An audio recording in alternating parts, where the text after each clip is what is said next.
Hello everybody, Tony here, aka TTBurger, and welcome to a brand new episode of TTBurger Game Reviews. And I know it's been way too long since I've done a new game review, but I was waiting to get the new capture device, the Razer Ripsaw, and lo and behold, I got it right here. It came in the mail a couple weeks ago, but I was still trying to get used to using this thing. And thanks to my good friend and subscriber of mine, CasualOGamer, someone who I've been good friends with for a long time, was able to help me set it up. Now I can record footage with this thing, and it's much easier, and the quality will look better, and I can finally retire the adaptive game bridge. And for today's episode of TTBurger Game Reviews here, I'm going to be looking at a game that is considered one of the worst games of all time on the Sony PlayStation.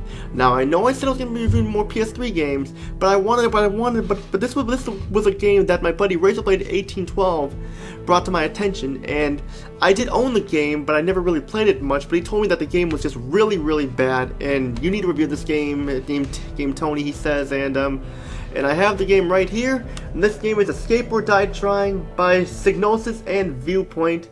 And yeah, let's just say here that this is definitely one of the worst games I've ever played, because like when you think about it, when you see how bad this is, you will be surprised and stuff. That's all I can say.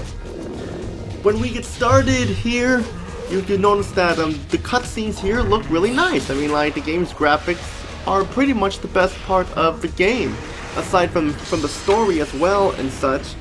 And yeah, I mean, like, it feels like all the love and care went into the graphics and stuff. I should also mention that this game was also released on Microsoft Windows, and there was going to be a Nintendo 64 version, but it was cancelled. But you can find unreleased betas and stuff like that, like video clips of it on YouTube. So I just thought I might let that get that out of the way there. But like when we get into the game here, you'll notice that the game's presentation is really nice. I mean, like, it's probably the best part of Escape or Die Trying, or O.D.T is the abbreviation for it. It's kind of weird how it's just called O.D.T, not E.O.D.T, which I know it's kind of stupid to think that. But this is how the story goes. The story starts off with the main protagonist, Captain Lamat, who you cannot play as him, despite him being the main character. You cannot play as him, which is a little weird because, like, I never heard of a game where you don't get to play as the main protagonist, stuff like that. Instead, he's pretty much the narrator of the game and stuff like that, and like it pretty much starts off on the flying fortress, the Nutflyers, as it's delivering a green pearl to the city of Cali, where an epidemic is dominating people, and the crew of the Nutflyers flies over its territory to try and help the people and save it and stuff.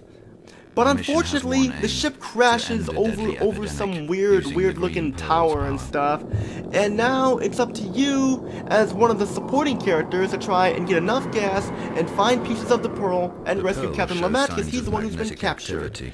And you choose from 4 characters here. You play as, I'm gonna be playing as Julia Chase and stuff like that, and that's pretty much where the game begins. And like now that I got that way, let's get into the actual gameplay itself. The voice acting, I will say, the voice acting is okay. You pretty much only have one voice actor, which is Captain Lamat, and he sounds okay. There are times where he sounds like he's really phoning it in, and the quality of the sound sounds like it was recorded on a potato or something like that, because like you can hear a lot of feedback noise and echo sounds. It's like they didn't bother to edit out the noise and stuff like that to try and make it sound legit and real. But no, it sounds all. You'll get the idea when you hear some of the voice acting right now.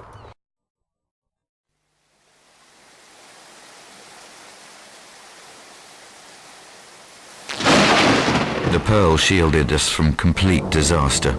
However, it was clear that the ship had suffered severely, so I set the crew on reconnaissance while I remained to assess the extent of the damage.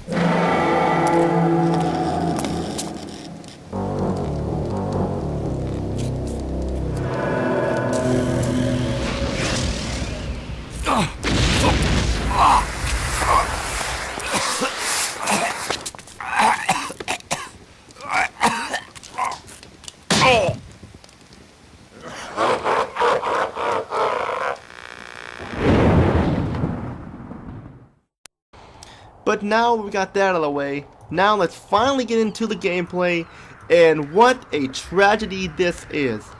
First off, as you can see here, the in-game graphics here are pretty much they look okay. I mean, the character models look okay and stuff like that, but the lighting is just terrible. Everything is so dark, you can't see where you're going, and you'll miss jumps, you'll fall to your death, and that's basically it. And your goal here is to find a lot of gasoline and stuff like that, and find the powers of the green pearl and stuff like that to get the best ending. If you get enough, you get the good ending, but don't you get the bad ending, but who cares?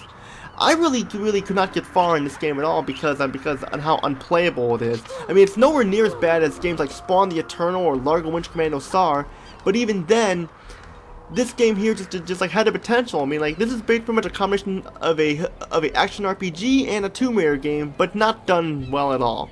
You pretty much just spend all the time looking for places to go, to find gasoline and find keys and stuff, and it sounds good on paper, but the worst part is the controls. The controls are horrendous. They're so stiff. They're so stiff that pretty much kills you. Like, moving and turning, the most simplest things in a game like this have pretty much been hindered and murdered in the process because they're so stiff. And even your weapons here are shit. If you run out of weapons, you have to use this puny little kick. And here's the funny thing: when you select the weapon, you can only choose forward. You can't go back if you accidentally went too far, and you have to reload when you select the power each time. Like you got this blue power, this green power, red power, which blue's like electricity, red is like fire, and I don't know what the green one is and stuff, but still. I know there are people who say, oh, this game is for real gamers, tough gamers who like challenge. This isn't challenge. This is frustrating. This is frustrating in least. You want to look at a game that's challenging and fun? Look at games like Demon Souls on the PS3. Go look at like Oddworld, Abe's Odyssey, and Abe's Exodus. Go look at those. This is not challenging. This is frustrating challenging to the point where you can't even put the word challenging in it. And like, you can't even sidestep in this game either, which I was hoping you could sidestep, but you can't sidestep. You can only roll and stuff. And there's a lot of cheap deaths here, like I said, and I don't know. It's like the supporting characters are pretty much have no personality to them whatsoever. They don't even talk. So like the character who has the most personality, Captain Lamont, you can't even play as him. He's captured. Yeah, I know. Spoiled a part of the game there. Yes, sue me. But you basically, like I said, you go wandering around looking for keys and stuff, looking for gas cans, and looking for pieces of the green pearl and stuff, and trying to find Captain Lamont and stuff. It's just pretty much a bore fest. I didn't really get far. I mean, I got up to like at least the second level, but then again, I just called it quits because this was just frustrating. I shouldn't have to this shouldn't have to be this frustrating in a game like this. I mean, I know there are games that hold your hand and games that try to think on your feet, but not games like this that give you no clues whatsoever. I mean, how are you supposed to know where to go? You're just wandering all around until you find a place. And there's places with arrows and stuff like that. One place had a green arrow, but you know what happened with the green arrow part? You fall to your death. So why the hell would they put an area with a green arrow there if you were going to die in the first place? And I don't know. I mean, I know this is kind of a weird way to get back into the game reviews here, but it's just, if you could see, I mean, if you could see how bad this game is, you would know how bad it is, because like, it's boring, it's frustrating, and like, you pretty much aren't even going to care. I mean, if it weren't for the story and the graphics, this game would have been considered as one of the most unplayable games ever. It kind of is, but still. And I don't know, I mean, I don't have much to say here and stuff because like this game is just terrible. And yet I mean, if you want to play a game like this, go play Tomb Raider or something like that. I mean, or there are a bunch of action RPGs out there as well that you could play. And also I have to mention that save points be sure you save often, because the save points are there's so little save points that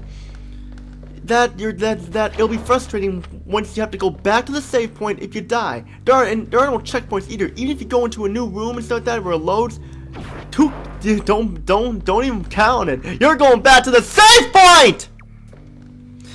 And what else is there to say about this game? Oh, I know. Absolutely nothing. Nothing to say about this game except for the fact that this game sucks, it's terrible, it's unplayable, and boring, to the point where if it weren't for the graphics and the storyline, this game would be getting a 0 out of 10 or even worse. But because of it, I give it a 1.5 out of 10. That's all I gotta say. And it's great to be back making the game reviews. I know you guys have been waiting for a long time for me to make the game reviews, and I'm back. I'm back and stuff, and I'm gonna be reviewing more games like this using the Razer Ripsaw and stuff like that. And there'll be PS3 and PS4 games, more of those coming, PS1 and PS2, and some more surprises along the way. That's pretty much all I gotta say. This is Tony. Peace and out.